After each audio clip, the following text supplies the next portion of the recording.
If you were to put Shah in Modi's boots and have him stand on the stage and talk with you, within 2 minutes you'll be falling asleep. However, Modi relies on Shah to deliver the management side of his vision. So he is the epitome of demonstrating leadership skills, assertiveness, ability to listen, communicate, using his body language, his connect with the audience. In doing this, he inspires and he gets the work done with and through others, which is the principle, the basic principle of management. So therefore, Shah plays the role of manager very beautifully and very effectively. But leadership skills can be applied in any walk of life. It's not just about management. It can be applied in education, in sports, in any walk of life. So, in my trajectory in the education system, I probably would have to rewind about 35 years to the time when I started looking at capacity building in my own character.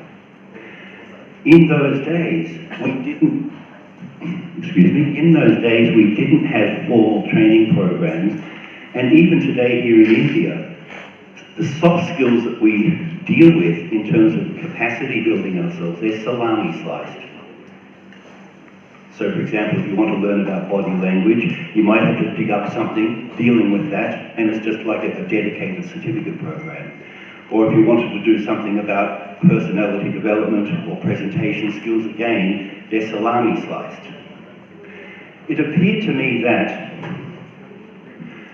over my own personal trajectory, looking at the salami slice approach wasn't really the answer to how to cultivate leadership skills.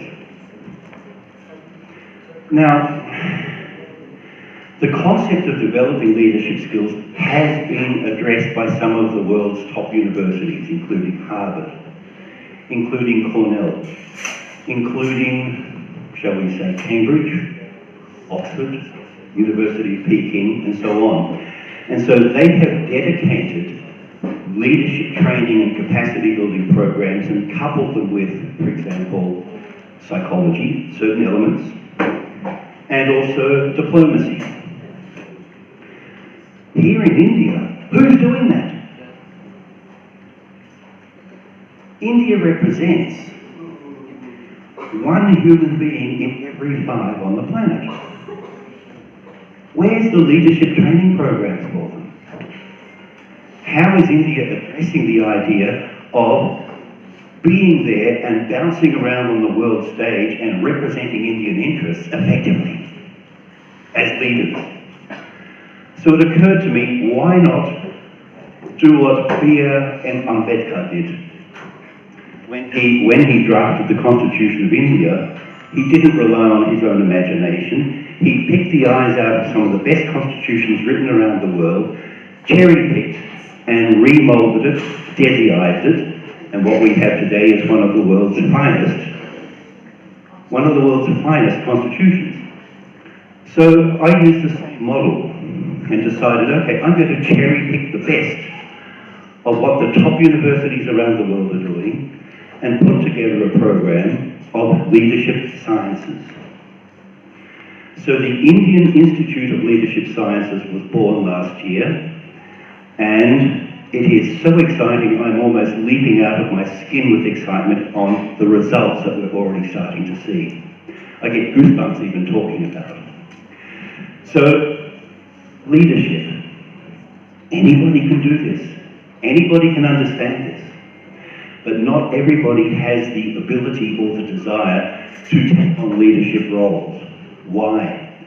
Because we all have some inherent basic default setting. Some of us are more supportive in our approach. Some of us are more creative in our approach. Some of us are more intellectual in our approach, or analytical, or management-oriented. So that default setting will influence how we exercise our leadership skills.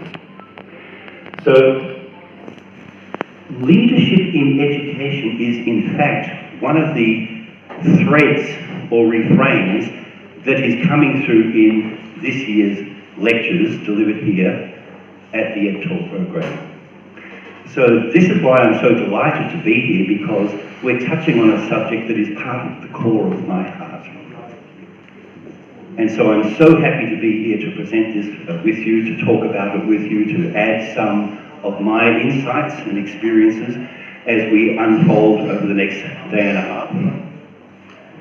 Something is a little bit funny with this microphone. It fades in and out. Anyway, I don't want to stand behind the lectern. I share the same fear of lecterns or dislike of lecterns as Dr. Maria here. But she's better looking than me, so I mean, she probably comes up better in terms of talking in front of the audience.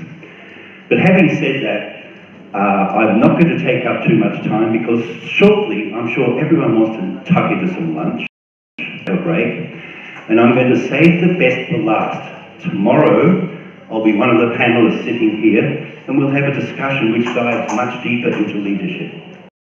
So I'll save the best for last. Today I'm just giving you a little sneak preview of coming attractions. So on that note, namaskar. Thank you very much for giving me your kind ear.